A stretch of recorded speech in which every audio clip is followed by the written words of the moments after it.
नमस्कार मित्रों। एक बात का जवाब कोई मुझे दे सकता है कि भारतीय जनता पार्टी समाजवादी पार्टी से डर क्यों गई। अब आप सोच रहे होंगे मैं ऐसा सवाल क्यों पूछ रहा हूँ। शायद आपको जानकारी नहीं है, भारतीय जनता पार्टी ने 2 दिन पहले ये घोषणा की है, जिस न्यूज़ चैनल की डिबेट में, जिस टीवी डिबेट में समाजवादी पार्टी के प्रवक्ता होंगे उसमें हम अपना प्रवक्ता नहीं भेजेंगे। तो इसे डरना ना क्या है तो और क्या कहें।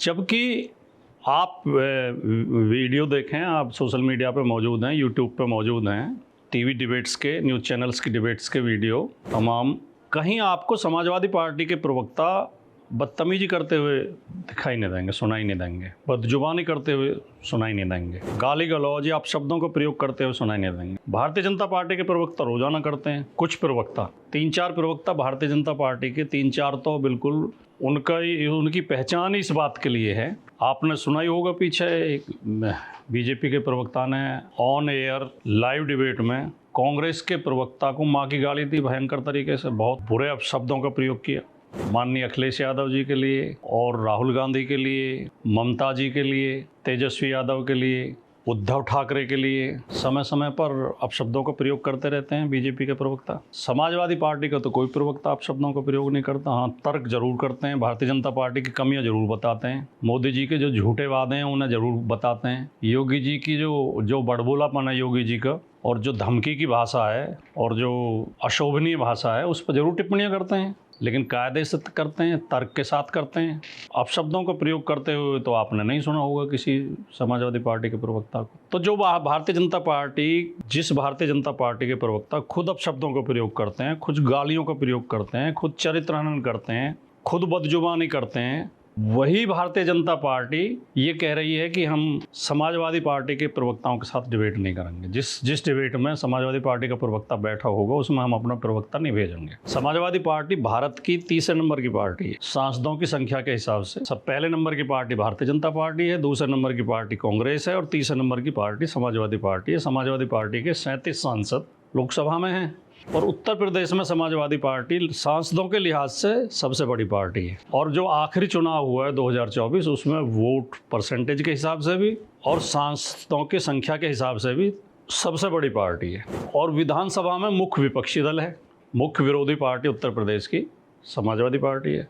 तो जो पार्टी, अगर विधानसभा के लिहाज से देखें तो भारतीय जनता पार्टी सत्तारूढ़ पार्टी है और समाजवादी पार्टी मुख्य विपक्ष है। तो जो सत्तारूढ़ पार्टी विपक्षी पार्टी के साथ चर्चा करने से इनकार कर रही हो, इसका मतलब वो डर गई, उसने हार मान ली या उसका लोकतंत्र में विश्वास नहीं है। पुराने समय में जब हम इतिहास उठा के पढ़ते हैं तो इतिहास में हमें हर राजा युद्ध करता हुआ मिलता है। हर राजा ने कहीं ना कहीं युद्ध किया है, सबके हाथ में तलवार है और लड़ाई जारी है। 1947 से पहला पूरा इतिहास, अगर हम 600 ईस्वी पूर्व से लगभग साम्राज्य की स्थापना हुई है, जो बड़े साम्राज्य जो स्थापित हुए हैं, पहला जो साम्राज्य है वो मगध साम्राज्य माना जाता है। मगध के साम्राज्य से बिंबसार के शासन से लेके या नंद वंश से लेके फिर मौर्य वंश और आज तक के, मतलब 1947 तक के इतिहास में लड़ाइयों का इतिहास है। तो पहले राजा लड़ाई लड़के राजा बनते थे, युद्ध के मैदान में फैसला होता था कि कौन राजा होगा। और अगर एक राजा आक्रमण करे और दूसरा राजा ये कह दे मैं नहीं लड़ूंगा, तो मैं नहीं लड़ूंगा का मतलब है कि उसने हार मान ली। जो मैदान छोड़ के भाग गया वो उसने हार मान ली। आज लोकतंत्र है, आज सभ्य समाज है, आज शासन का फैसला तलवार से, बंदूक से नहीं होता, युद्ध के मैदान में नहीं होता, आज राजनीति से होता है। चर्चा जिसका एक महत्वपूर्ण अंग है, बहस,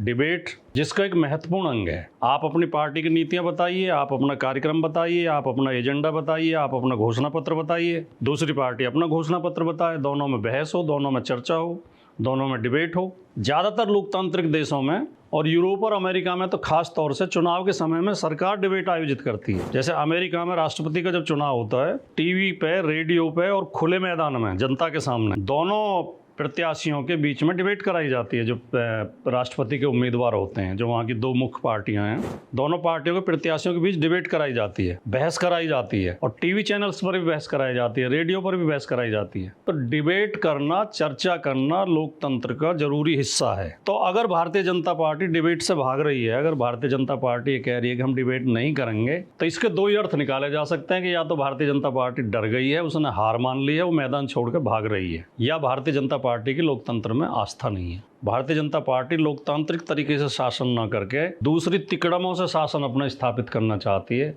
या तो हथियारों के बल पे, दबंगई के बल पे शासन स्थापित करने की मंशा है उसकी, या झूठ, बेईमानी, चालाकी से, बूथों की लूट से, ईवीएम की लूट से, वोटों की लूट से शासन स्थापित करना चाहते हैं।